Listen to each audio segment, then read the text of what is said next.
मस्त मलंग drama serial की अगली आने वाली किस्सें बहुत ही इंटरेस्टिंग होने वाली हैं क्योंकि रिया कबीर के बच्चे की मां बनने वाली है। कबीर को यह बात जैसे ही पता चलती है तो वह रिया के पास आ जाता है। कहता है कि रिया, अगर मेरे बच्चे को कोई नुकसान पहुंचा तो मैं तुम्हारी जान ले लूंगा। दूसरी तरफ रिया को उसकी बहन आसमा कहती है कि वह इस बच्चे को इस दुनिया में नहीं आने देगी, इस बच्चे को दुनिया में आने से पहले ही खत्म कर देगी। लेकिन कबीर आके इसको धमकी दे गया है। दोस्तों, अगली आने वाली किस्तों में वाजिद आ जाता है। कहता है कि आसमा, मेरी बात अगर मानोगी तो तुम फायदे में रहोगी। इस बच्चे को कोई भी नुकसान मत पहुंचाना क्योंकि कबीर को पता चल चुका है कि वह इसके बच्चे की मां बनने वाली है और कबीर को यह बात पता चल गई है। इसका मतलब यह बात अब कभी खत्म नहीं हो सकती क्योंकि अगर कबीर से यह बात छुपी रहती फिर तो समझ में आता था तुम जो मर्जी कर सकती थी, लेकिन अब कबीर तुम्हारी जान ले लेगा। आसमा को वह डरा देता है। दूसरी तरफ कबीर हर रोज आता है रिया के पास उसे धमकी देने। कल भी आया था और आज भी आता है। कहता है कि रिया, उम्मीद करता हूँ कि मेरा बेटा बिल्कुल ठीक होगा।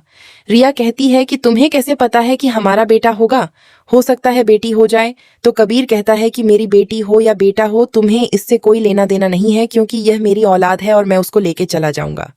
इतनी देर में रिया कहती है, बच्चा तुम्हारा नहीं बल्कि मेरा होगा। आसमा आ जाती है और कबीर को धक्का देकर बाहर निकाल देती है। कबीर कहता है कि खबरदार, आपने मुझे हाथ लगाया तो मैं भूल जाऊंगा कि आप मुझसे बड़ी हैं।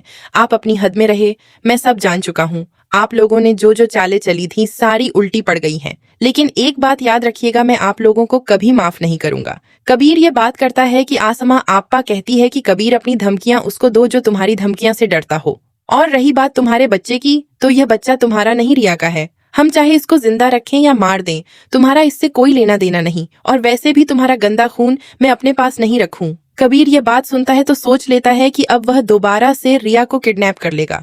पहले तो इसने किया था लेकिन छोड़ दिया था, अब दोबारा कबीर इसको किडनैप कर लेता है। कहता है कि जब तक मेरा बच्चा नहीं हो जाता तुम यहीं पर रहोगी क्योंकि मुझे तुम्हारे घर वालों पे बिल्कुल भी एतबार नहीं रहा क्योंकि आसमा हमारा बच्चा मार देगी। इतनी देर में इन दोनों की जब औलाद इस दुनिया में आ जाती है उसके बाद दोस्तों इनकी लड़ाइयां और भर जाती हैं और वाजिद भी खुश हो जाता है क्योंकि वाजिद तो इनका दुश्मन है और वह यही चाहता है कि यही सब हो। वाजिद तो यह चाहता है कि इनकी लड़ाइयां कभी खत्म ही ना हो, आपस में यह लड़ लड़ के मर ही जाएं। यही होता है। जब इसकी औलाद दुनिया में आती है तो कबीर इससे छीन लेता है। वहां पे रिया रोती मरती रहती है। फिर कशफ आती है, कहती है कि कबीर भाई, आप बहुत अच्छे हैं लेकिन प्लीज एक मासूम की औलाद दूर मत करें। कबीर कहता है कि कशफ, मैंने तो उसको कहा था कि मेरे साथ रहे लेकिन उसकी सर पे तो भूत सवार है बदला लेने का, तो अब उसके बदले की आग में वह खुद ही जलेगी। अंदर आता है, कहता है कि मेरी बात सुन लो कान खोल के। आसमा, जो जो हमारे साथ गलत हुआ है तुम्हारी वजह से हुआ है। तुम्हें किसने कहा था कि कबीर और रिया की शादी करवाओ? तुम्हें तो बदला लेना था ना, ले लिया तुमने। बदला लेने के देने पड़ गए हैं।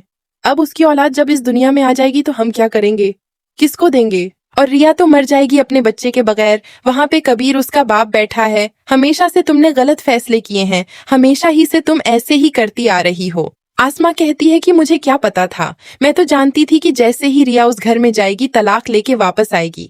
मुझे नहीं पता था कि कबीर उसको तलाक ही नहीं देगा, दूसरी शादी कर लेगा। ऊपर से इसकी औलाद भी होने वाली है। न जाने हम किस मुश्किलात में पड़ गए हैं।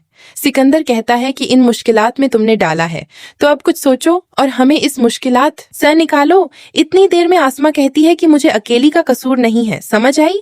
मैं तो तुम लोगों की भलाई चाहती थी। भलाई करते करते इतना सब कुछ हो जाएगा, मुझे क्या पता था। लेकिन मैं तुमसे वादा करती हूँ सिकंदर, जरूर मैं कुछ करूंगी। तुम बिल्कुल भी परेशान मत हो, मैं कुछ और सोचती हूँ, अभी सब्र करो।